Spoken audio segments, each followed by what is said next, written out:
UEFA national লিগের quarter ফাইনালে কঠিন পরীক্ষা দিতে হয়েছে ফ্রান্স এবং স্পেনকে। দুই দলের লিগ শেষে সমতায় থাকায় তাদের ভাগ্য নির্ধারণ করা হয়েছে টাইব্রেকারে। আর সেখানে জয় তুলে নিয়ে শেষ চারে পৌঁছে গেছে এমবাপ্পে ফ্রান্স এবং লামিন ইয়ামালের স্পেন।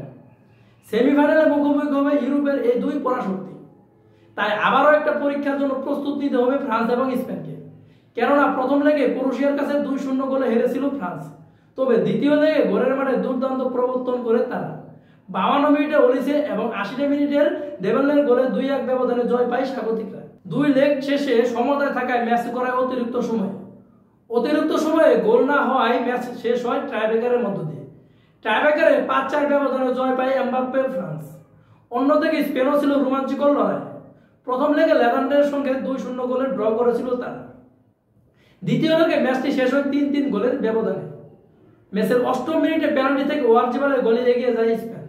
দ্বিতীয় অর্ধে ডিপি পেনাল্টি থেকে সমতায় ফিরে নেদারল্যান্ড। পরে ওয়ার্জিবাল ফের লিড দিয়ে ইয়ারম্যানস্টারের আবারও সমতায় ফেরান। শেষ পর্যন্ত ম্যাচটি শেষ হয় 3-3 গোলের মধ্য দিয়ে। অতিরিক্ত সময়ে ইয়ামালের গোলে স্পেন আবারও এগিয়ে যায়, কিন্তু জাভি সিমন্সের পেনাল্টিতে আবারও সমতায় ফিরে নেদারল্যান্ড। দুই লেগ শেষে 5-5 গোলে ড্র হয় টাইব্রেকার গড়ায় এই ম্যাচও যখন ভাগ্য নির্ধারিত হয় টাইব্রেকারে, সেখানেও 5-4 ব্যবধানে জয় তুলে নেয় স্পেন।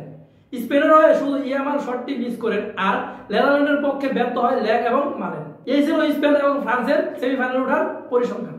তো নিঃসন্দেহে বোঝা যাচ্ছে যে তারা অনেক বড় একটা পরীক্ষা দিয়ে তারা শেষ চারে পৌঁছেছেন এবং সেমিফাইনালে মুখোমুখি হবে ইউরোপের দুই পরাশক্তি ফ্রান্স এবং স্পেন।